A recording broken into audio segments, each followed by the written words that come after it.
په دې خار کې تاسو ګورئ چې چا قربانی کړي نو پتنو سے لوی پیدا کړي پاغه کې پاو پوتی کې دغه کړي پلانی کورله نو هغه کورونو تم غوخه لګي چې چا قربانی کړي وي.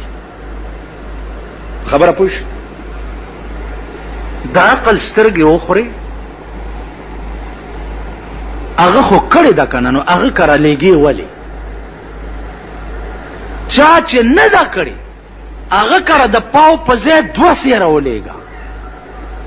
د 2 سیرو په ځای دړای ورکر ورولېګا چې په مړه خېټه سره د بالا بچو خوري. زما په خبره پوښ ځان لا مستحب طریقه دا ده چې 3 ځای کا یو یې سخ پلوانو لور کا یو ځان لا پرېدا یو یې صد خدای په نامه قربان کا. زویم خپلوانو بدیم کړي غم په تو په ولا د دې زمانه خپلوان دي خدای په قر سیلاب یو پلوان ملوان ورکوا شکر دې چرور می نشته الحمدلله چرور می خدای نه درک شکر دې چې خور می نشته شکر دې چې ترور مردار می نشته رور په ګرنې ټولا خور په ګرنې ټولا طالب د پیشو غوندې په تاک کې ناستې چې کله به روشو کو د خپلونه نن پردي خدي دا څه ده کنه والله العظیم پردې بده سنبالم کی پردې بدر سره منډه موي پردې بده پشام کی خپل بده مال تغلی نن د خپل نه لوی دشمن بل نشته. نو زم شکر دې چې نه مې روشته نه مې خور نه مې ورارشته نه مې خورایشته ان وسیمه سیمې دی هغه رامیانم خدای دې نیکان تاسو خیال راغی. نو عزیزانو غریب ولورکا کور ته ورکړه یوسا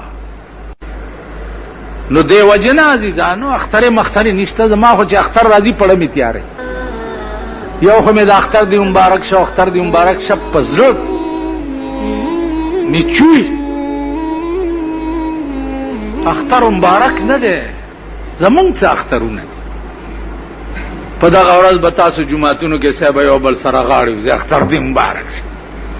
مال چرانی نږدې نشي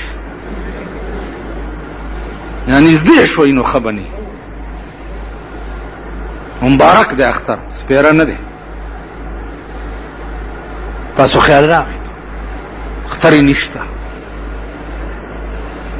اختر دا هغه چاوي چې چا خپل بچي د محبوب درزا د پاره قربانوي اختر دا هغه خلکو زمونږ اختر نو اسی اخیری خبره واوره چې په دغه ورځ د قربانای ساروی کې څه ګډوډ راشي یا ګوټ شي یا سرمنی کې څه چل راشي مولا له ور ولي اله ایبي شو بل والا یو خبر مولا نم پختنه نه کوي خدای ته وګورئ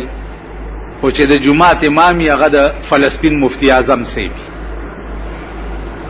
نه به علم کړي نه به سند ور سره نه به چرته طالبګيري کړي نه به سکړي خود ودره د اردو رساله به کتلی او یا رب چې حکمتس کې ناکسان کسان شدن به حکومت پاکستان هم بابو شدن ټول بابوګان او ټول علامه‌ګان واوري چې داسې ګوډي چې تر قربانه یې پورې په خپل تلې شي قرباني پکې کله کای دوی سی یوي سغه شوی قرباني پکېږي کغوګي دوی سی وی یوي سغه شوی قرباني پکېږي پسترګو کې څه چل راغې او دومره نظر لګېده چې قربانه یې پورې پتلې شو قرباني پکېږي په سرمنه پمو لګېدو او د سرمنه کې چینجی وشو او لاندې غوخه نه د نقصان شوی قرباني پکېږي. زما په دې خبره پوهیږئ خبره تنګوي ما ارچانه پختنه مکوي پختنو خلق په دې ټول صوبه سرحد کې به یا لسی یا به پنځلس دا معنی چې په ټول صوبه سرحد کې چې د دین پختنه ته کې یا به لسی یا به پنځلس د لس پنځلسو نه زیات ار مولا د پختنه قابل نه دی. دا ډېر ګران کار دی دا ډېر مشکل کار دی. شاه انور شاه کشمیری رحمت الله علیه به فرمایل چې هغه ته کتابخانه ناطق به د هندستان علما ویلا، هغه به وی په هر فن کې رائے لرما سوا د فقه نه. فقاهت دومره مشکل علم دی چې په دې کې زما رائے نشته. نو فقيه علما چې دي او په ټول فرنټیر کې یا لسی یا په 15 لسی، هر سړی د دې قابل نه.